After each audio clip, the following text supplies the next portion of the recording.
Welcome to another in our series of Kehillat Israel podcasts. This is a recording of Rabbi Amy Bernstein's weekly Friday morning Torah study.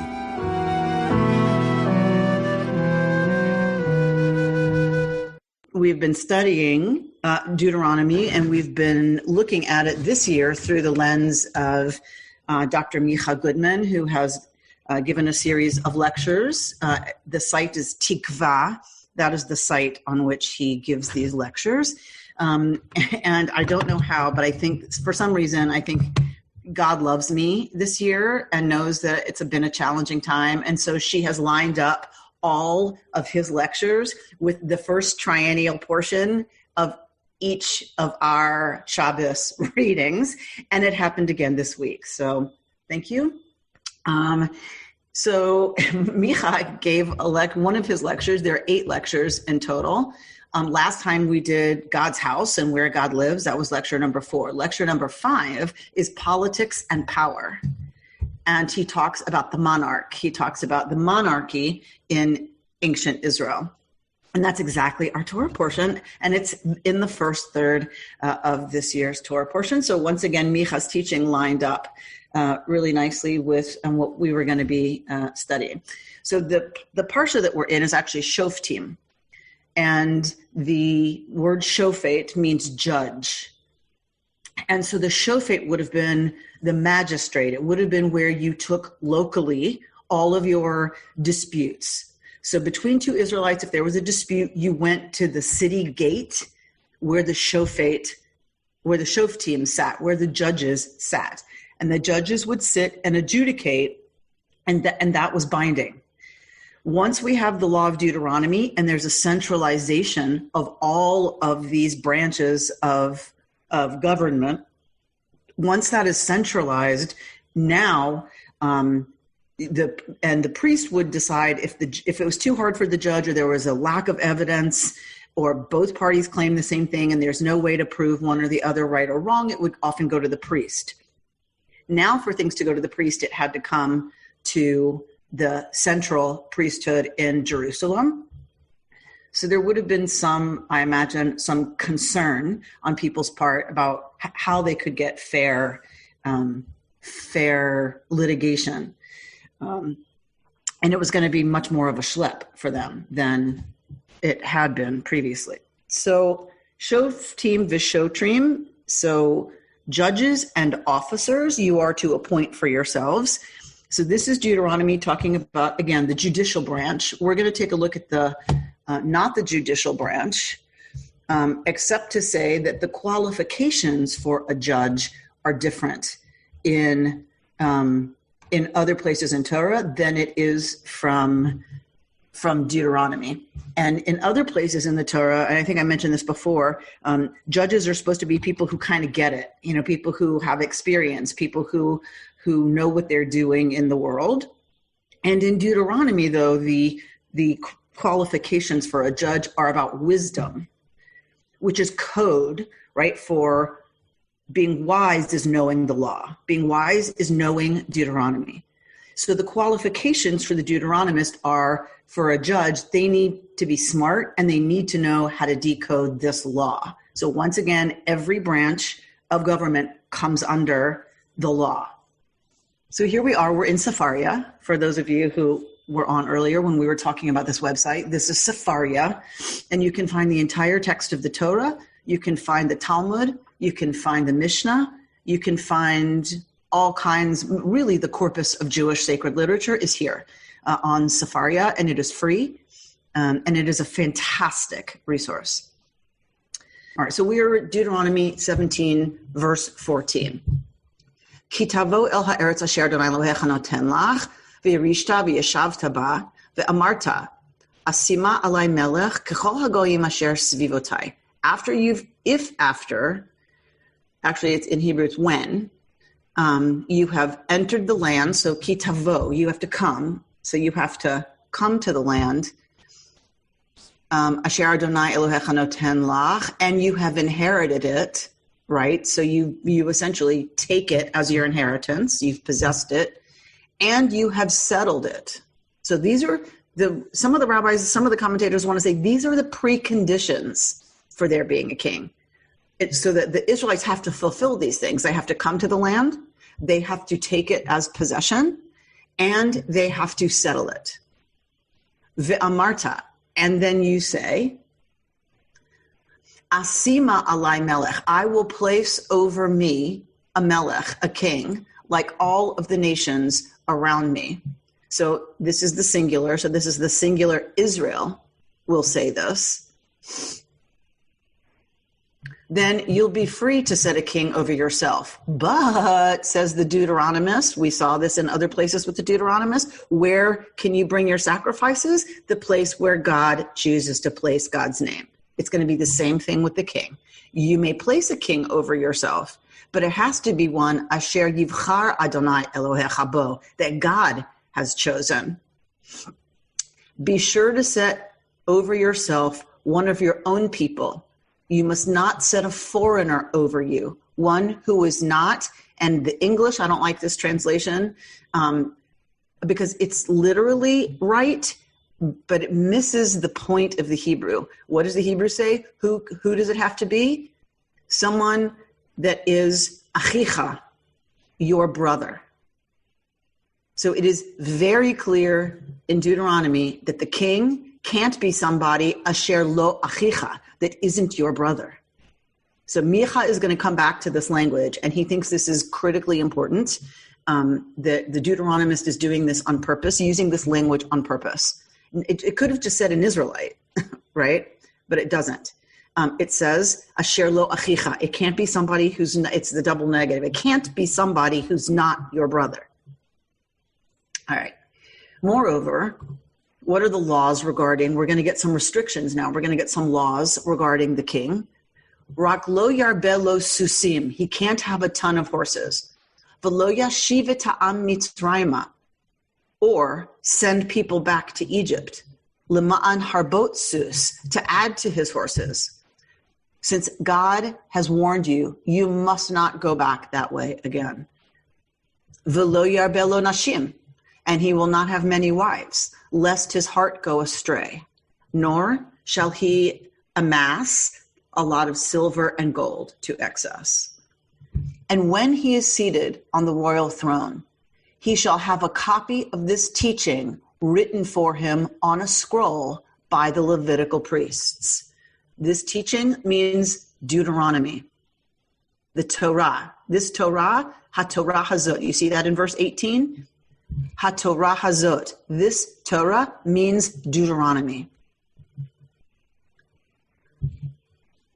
Let it remain with him and let him read it all his life, so that he may learn to revere Adonai his God, to observe faithfully every word of HaTorah Hazot, this teaching, as well as these laws.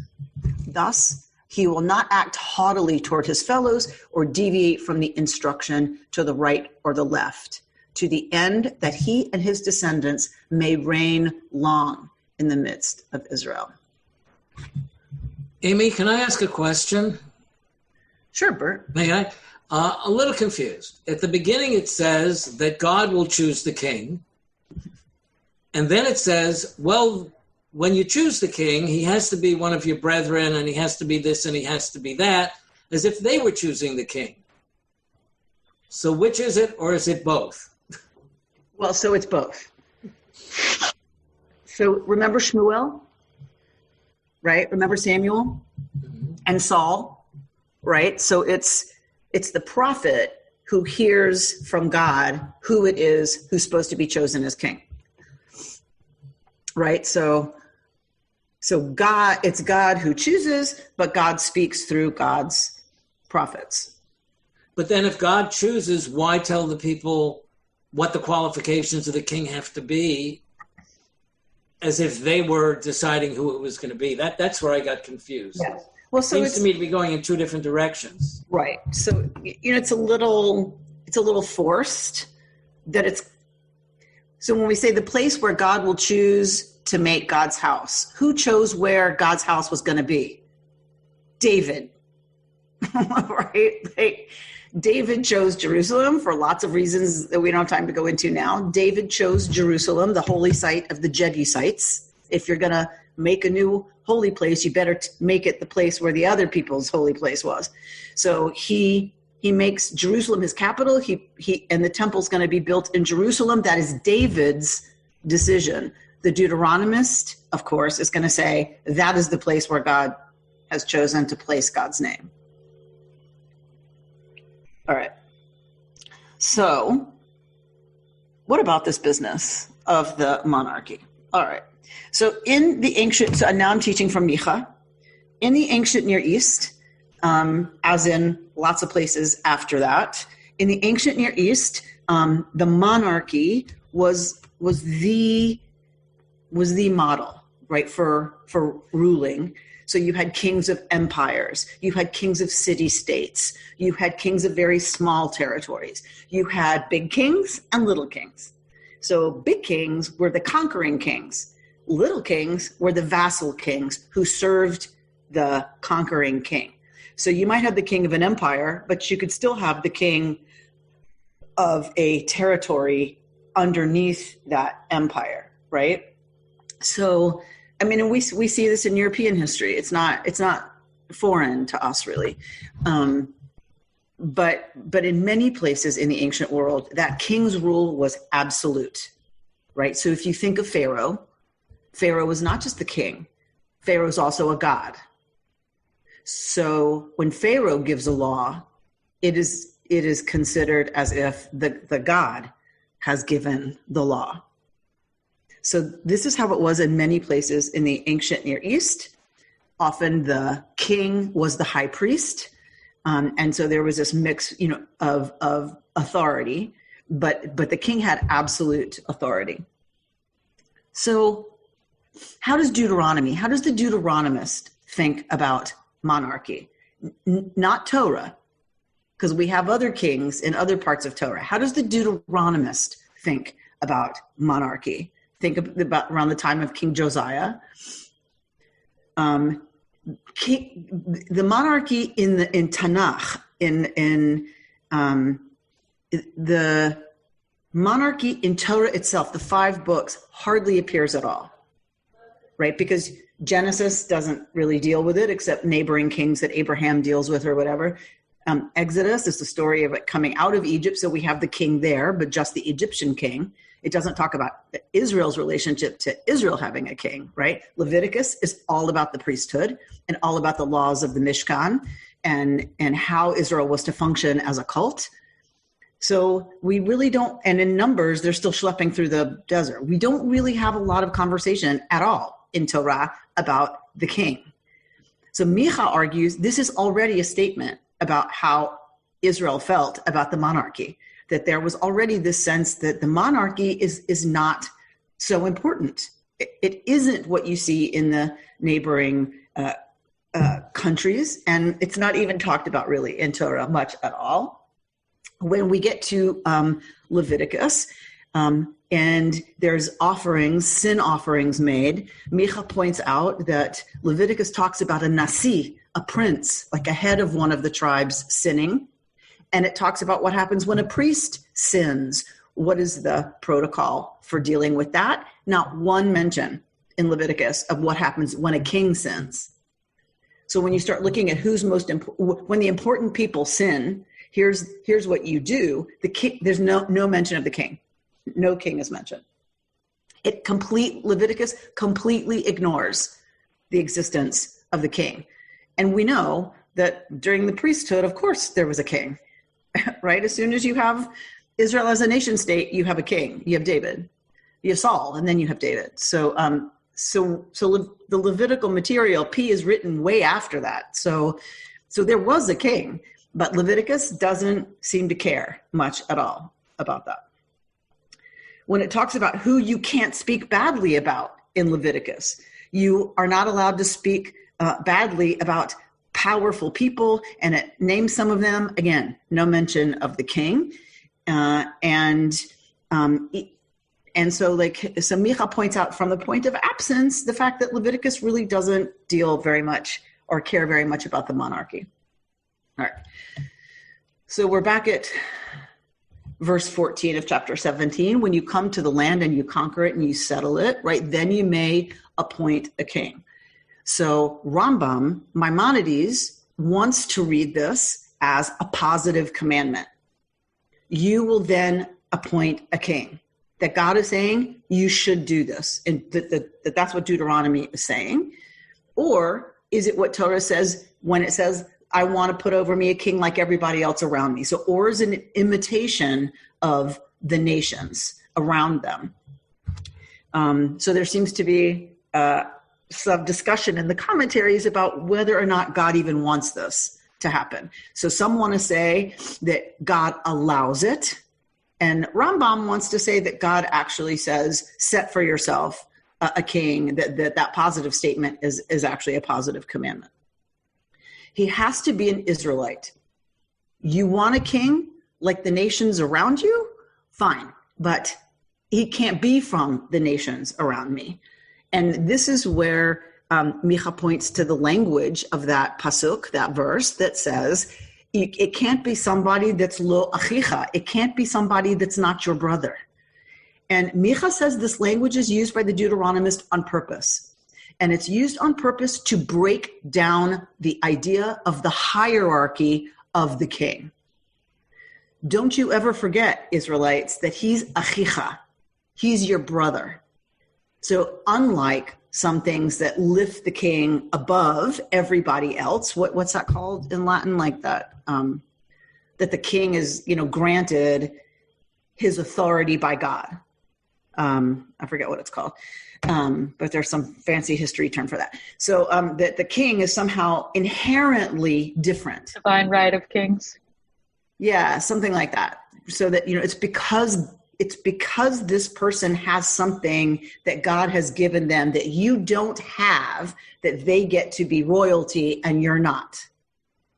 So Micha says the way this verse is constructed, the way the Deuteronomist constructs this law is to make it very clear to the Israelites, this is achicha, this is your brother, he's one of you, in a way to start to really be clear about the fact that hierarchy is random, if you will, in some ways. Of course, God has something to do with it. We know that. But there's nothing inherently different about the king other than he's chosen to be set right in that position. And so that this using of the metaphor of the brother is really pointing to, for Micha, the political philosophy, if you will, of Deuteronomy. So then we look at the verse that says that he can't have a lot of horses, and he can't have a lot of wives, and he can't have a lot of gold and silver. Okay, so whenever we have studied this before, and we have, when we've studied this before, we're talking about the fact that Deuteronomy is very clear that there shouldn't be excess, that the king should not be tempted to live a lavish lifestyle. That yes, the king is entitled to some things that the rest of us are not entitled to, but that he should not be allowed to amass fortunes that are going to distract him from being an agent, if you will, of the law.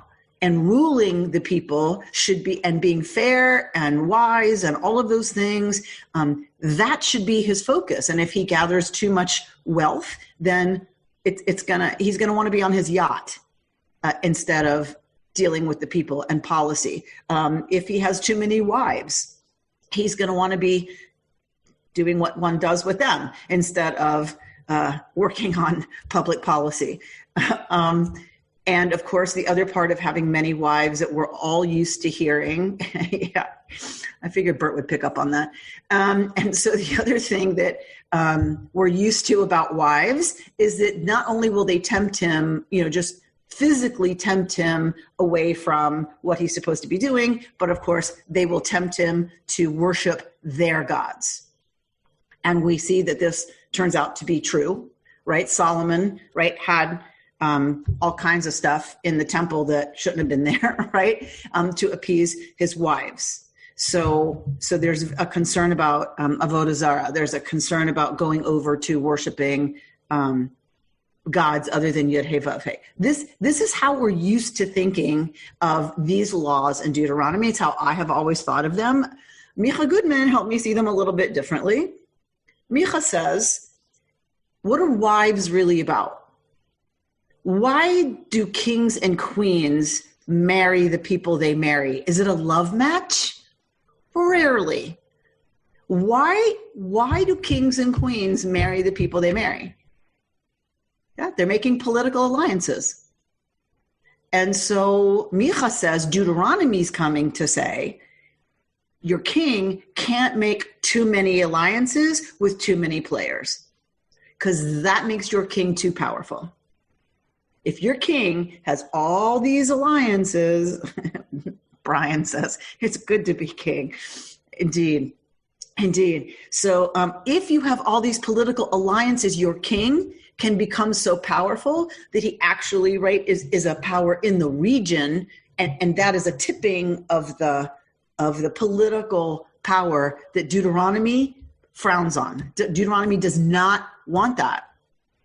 Deuteronomy does not want the Israelite king to have an empire, right, in the region by creating all of these political alliances. What's with the horses? Why can't he have a bunch of horses? Presumably the groomsmen will take care of the horses. We're worried about the horses being a distraction. What Micha says is that he can't have too many horses because horses were used, what were they mostly used for in the ancient world? Warfare, right? Pulling chariots. And so if you have a ton of horses, what this prohibition really is about, says Micha, is it's saying the king can't amass a huge army. Because if the king does that, what could happen? If the king has a huge army, the king could turn that army on you, right? So, of course, if there's a battle that has to happen, you would rally horses from all over the kingdom, but you can't have tanks and a whole collection of artillery sitting in your backyard that you're ready to whip out the minute the people displease you. And so Micha says this is another way that Deuteronomy is controlling the power of the king and making sure that the Israelite king doesn't get too big for his royal britches. So let's see. All right. So gold and silver. It seems like, okay, so he shouldn't be attached to wealth. He shouldn't be chasing wealth. He shouldn't be concerned and distracted all the time by amassing wealth. Micha says that's not the end of it. Again, Deuteronomy is curbing the power of the king. What power is Deuteronomy curbing here by saying he can't have a lot of gold and silver? Deuteronomy is curbing the power of the king to tax the people. If the king can't just get as much gold, and where's the king going to get gold and silver? Unless you're conquering a neighboring territory and it's booty of war. Okay, that's fine. But if it's not that, where does a king get gold and silver in order to have all of this wealth and to build his palace and to build a swimming pool at Masada? Have y'all seen the palace at Masada? Have you seen the steam room and the sauna and the pool and the water cisterns? Remember when we saw that and we saw how expensive that was to make? Remember, that palace was not inhabited. That was the, if I have to escape, I want to go to a really nice place palace, right? So for Herod. So that's the kind of wealth that if you're focused on collecting that kind of wealth, then it could be a distraction for sure. But think of the gold and silver that it costs to build the palace at Masada and maintain it. They had to have a full staff. They had to keep growing crops. They had to put water in the pool. So the amazing amount of wealth, gold and silver, it took to maintain a place like Masada. Think about that all over Israel. The king could have that all over the country. That kind of money, where does it come from? If you're not Rome conquering the world and taking its soldiers and its booty, if you're not, and that wasn't ancient Israel was this tiny little, kingdom between the huge power of Mesopotamia and the huge power of Egypt. Israel was never a world player, never. So where does a tiny little country like that, where the Deuteronomist is sitting and writing, the school of Deuteronomy is writing these regulations, where do you get that kind of money? You get it from taxing the people. And Deuteronomy is very clear that is not okay, is what Micha Goodman is suggesting. That by saying he can't amass a lot of gold and silver, it's saying you can't use your attachment to a lavish lifestyle to tax the people. And by the way, that's exactly what happened with Solomon. That is exactly what happened.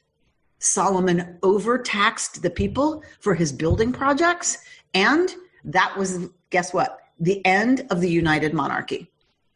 The end. 100 years. That's it.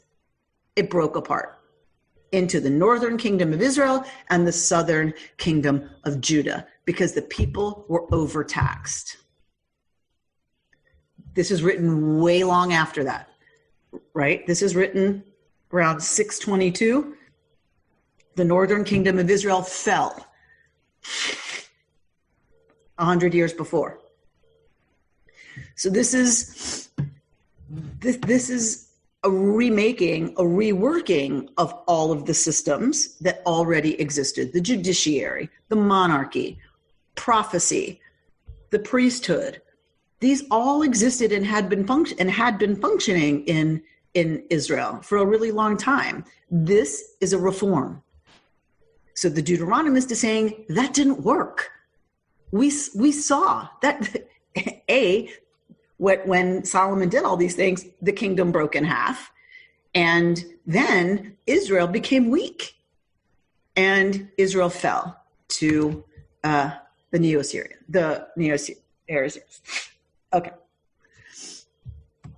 So the first place we have any real conversation in Torah about the monarchy, about political power, Goodman points out that when we have a real discussion about that, the discussion is about limiting that power. It isn't about, yay, get a king. Here's the colors he should wear. And when you have a coronation, this is what you should serve. And the palace should definitely be like nothing. The only conversation we get when we get a conversation about political power as concentrated in the hands of the king is a whole conversation about how that should be limited. Radically different from how other ancient Near Eastern cultures saw the monarchy. And the monarchy, according to the Deuteronomist, can only be created once the country is established. What does that mean? So I hit it on the head sharply, right? To bring your attention to it, you have to get there, you have to take possession of the land, and you have to settle it. Then you may appoint a king over yourselves. Why hit that over the head? Because Micha says this is to be very, very clear, that you have a functioning society, and that society chooses the king and empowers the king to have the role that he does. It is not that the king founds the society, which is very common in the world surrounding ancient Israel. The king is seen as the one who founded the civilization, that, with the gods had the authority and the access to whatever it is to found this society. It's exactly the opposite.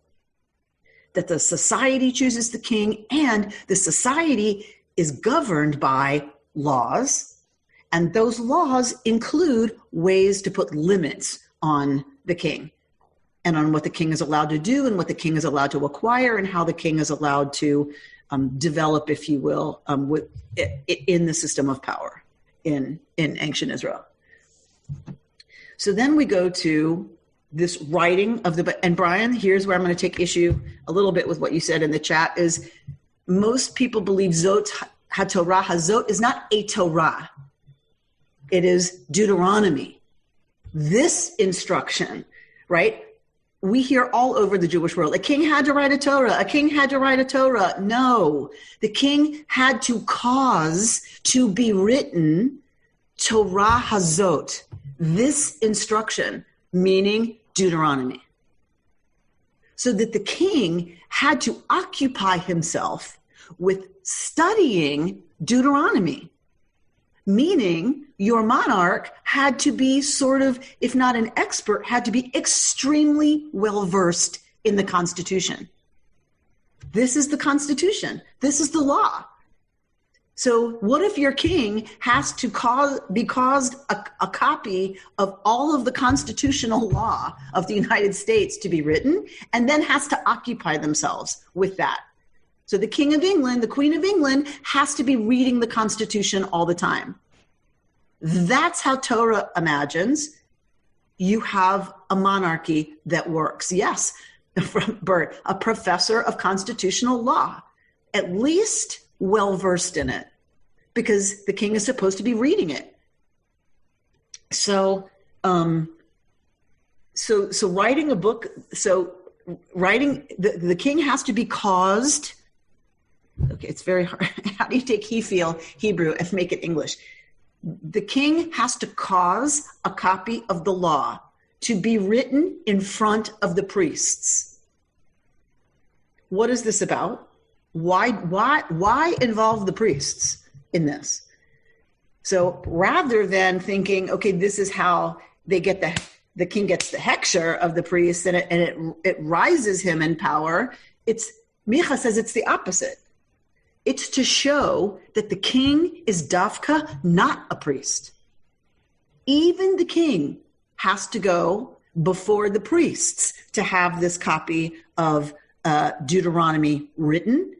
And it is a way for Deuteronomy to make sure that it is iterated over and over, that the political power of the king is separate from religion.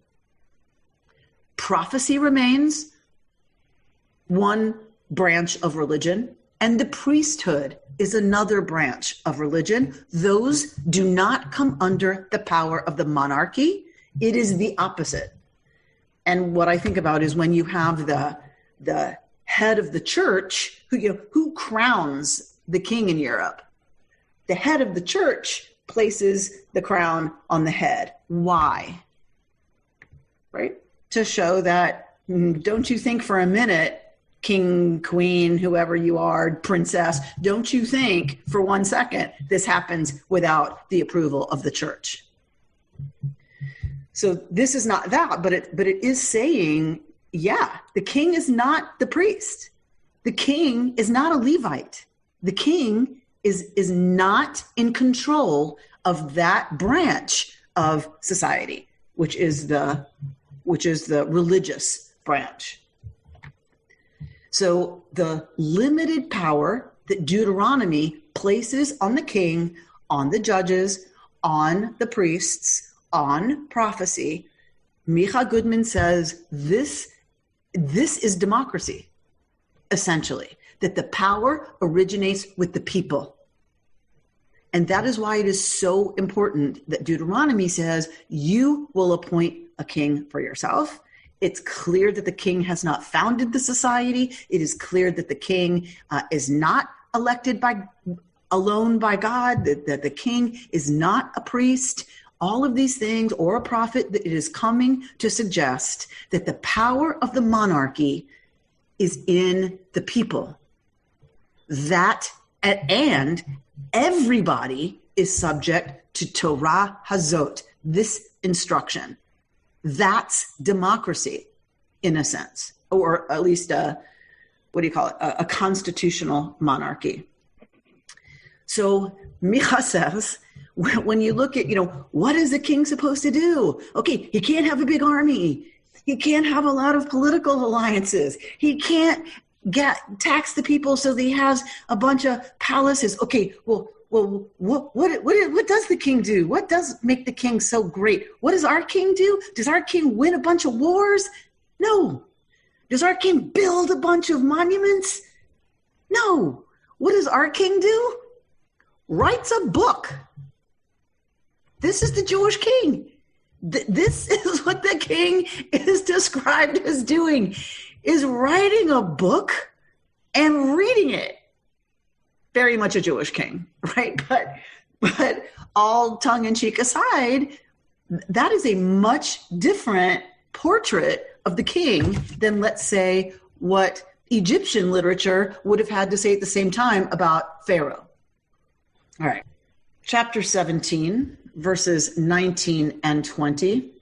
Let it remain with him, this copy of Deuteronomy, and let him read it all his life. Why? So that he may learn to be in awe of Yud He Vav He, to observe faithfully every word of this Torah, that he will observe faithfully every word of this teaching, as well as these laws.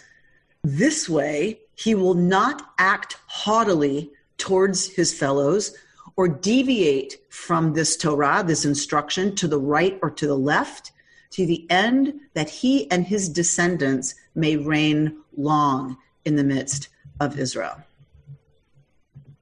So this is what the king is supposed to do, so that the king does not become proud and think that he's above everybody else. The king is always exposed to people who obey his orders, who do everything he wants, who anticipate what he wants, and they revere him. They stand in awe of him. This, Micha Goodman argues, Deuteronomy understands, and understands that it can change people in really terrible ways. Deuteronomy is very clear. It is here to remind the king that the king is just like everybody else. So I don't want to push it too far.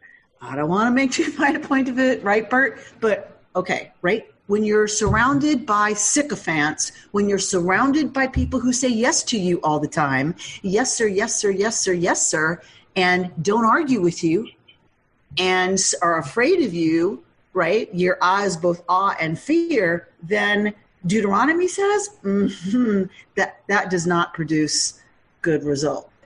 Deuteronomy understands how someone like Trump can become worse than he was when he started. Because Deuteronomy understands that we're human. And human beings, when they have too much power, too many people saying yes to them, nobody confronting them, Deuteronomy understands that any one of us becomes less of who we should be when that is the only thing we're exposed to all the time. And so the Deuteronomist is saying that the king is supposed to read Deuteronomy so that the king knows that there's something bigger that the king should be in awe of. Everyone's in awe of the king. Everyone's afraid of the power of the king. Well, the king needs to occupy himself with the study of this Torah so that he's in relationship constantly and reminded constantly that there's another king to whom the king owes his loyalty and on whose behalf the king serves the people. And that is, of course, the King of Kings. Someone just wrote, absolute power corrupts absolutely. Absolutely. Absolutely. Yes. Deuteronomy understands this and takes actions and instructions to counter it. It's not just kind of, there seems to be an awareness. You shall write the book of Deuteronomy, you shall write the Constitution, and you will occupy yourself with it every day of your life so that you come to revere the law and the giver of the law, which in this case, of course, is God. And that helps protect the king from the king's own hubris. So Micha then goes on to say, often the boldest statement made by a text is what the text doesn't say. After all this about the king, there's one sentence missing. Micha says, you get the king, you get his power, he writes the Constitution, he studies the Constitution, and what should come next? In many other places, if you look at, if we're talking about the monarchy and the laws regarding the people and the monarchy and the different branches of government, he says, what often comes next is a sentence that says, and you shall obey the king. You shall obey the authority of the king. Micha says, it's nowhere here. It doesn't appear in Deuteronomy at all that you shall obey the king. You shall obey what? The law. You shall obey HaTorah Hazot, this Torah. So shall the king. so shall the priests, so shall the prophets, so shall everybody will obey HaTorah Hazot. This, he says, is a remarkable omission, and that he believes this is part of the point of Deuteronomy. Is it the monarchy is just one other branch of government? Usually, he says, religion is used to create stable politics. God told me to tell you that you're supposed to obey me, right? The king can say, God said, y'all are supposed to do what I say. And he says it's made very clear, explicitly clear here, that is not the case. That nowhere does it say, I, God, am telling y'all, once you appoint a king, you need to do what the king says. It's the opposite. Micha goes so far as to say, the king is told to obey God, not to come to the people and say, God told me to tell y'all are supposed to do what I say. The king is not in control. The king is controlled by the book that controls all of us. The king is controlled by the law that all of us are subject to, and he argues this is nothing short of a political revolution in the ancient world. Judith Ubik has her hand up. There's nothing mentioned either about inheritance of the kingship. It's over and over. When the king dies, then you start all over and you elect a new king. So there is dynasty. So this is where Micah goes next. He says, so if we look at 1720, what is the power left to the king? How does the king have real power? By giving up his power. By subjecting himself to Deuteronomy, we just saw, that's how, right, he will stay king. And his children will be king after him in the land. How do you make for a dynasty according to Deuteronomy? The king is only going to keep power as long as he subjugates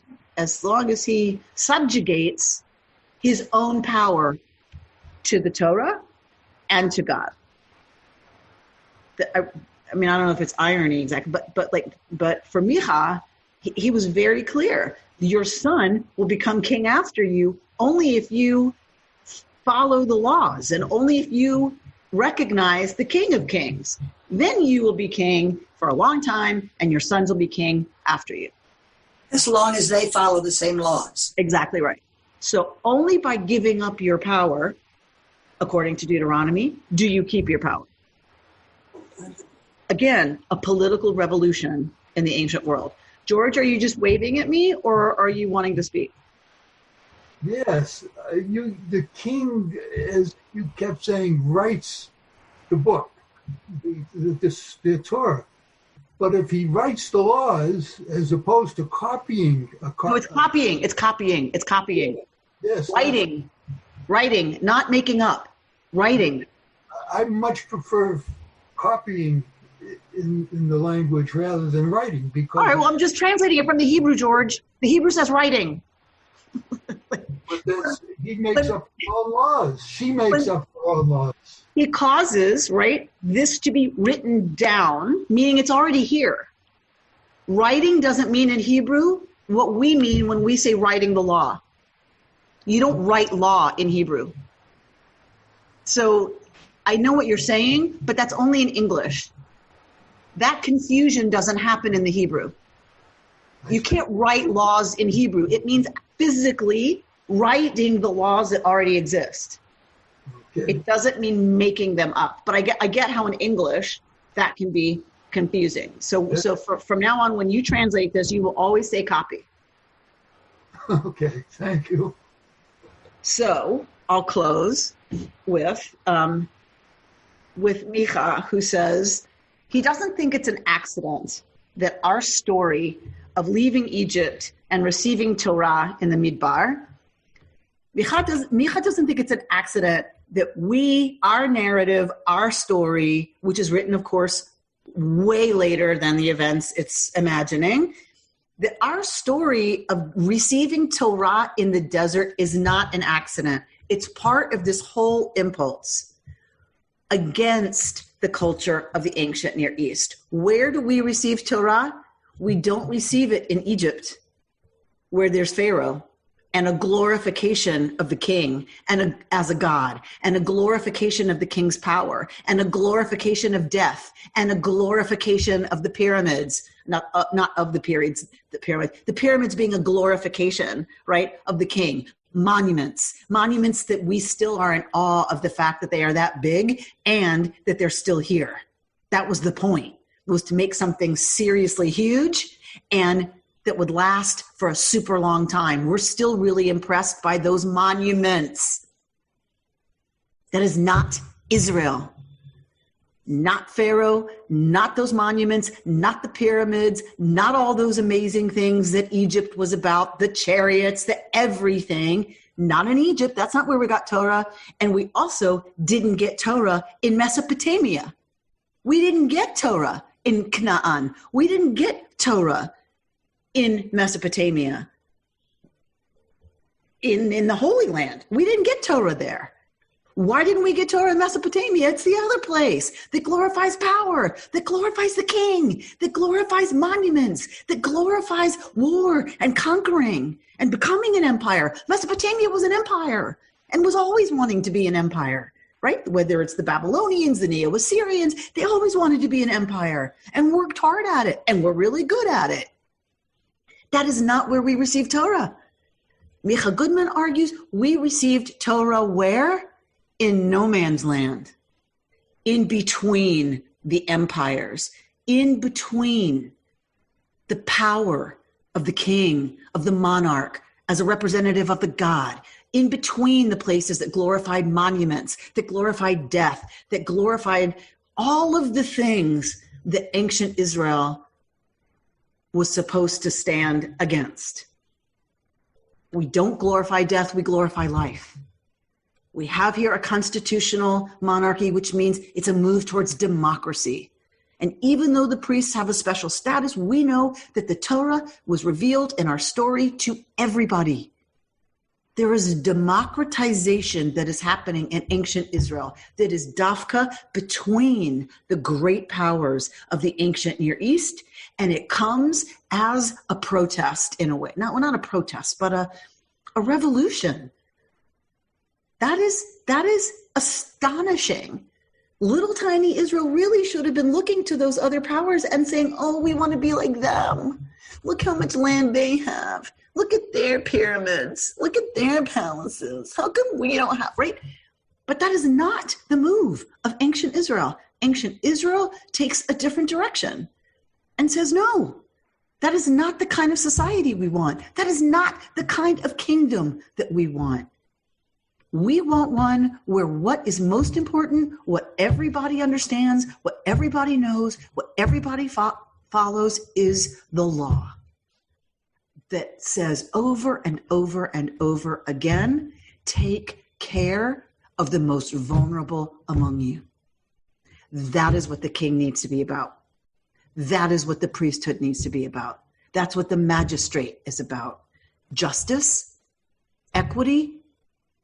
It is about taking care of the widow and the orphan. It is about loving the stranger because y'all were there and you remember what that's like. And don't think for 1 second you're any different. You were slaves. You were nothing. This Torah, this instruction is what is supposed to be the dominant thing you glorify. Because as you glorify that, what are you glorifying? You're glorifying the power behind that. And that is, as Kaplan would say, the power that makes for justice, capital P and capital J, the power that makes for transformation, the power that makes for compassion, the power that makes for tzedakah. That is what you glorify in Israel. And that, Micha Goodman would argue, is nothing short of revolutionary. You've been listening to Rabbi Amy Bernstein's Friday morning Torah study from Kehillat Israel in Pacific Palisades, California. For more information, go to our website, www.ourki.org.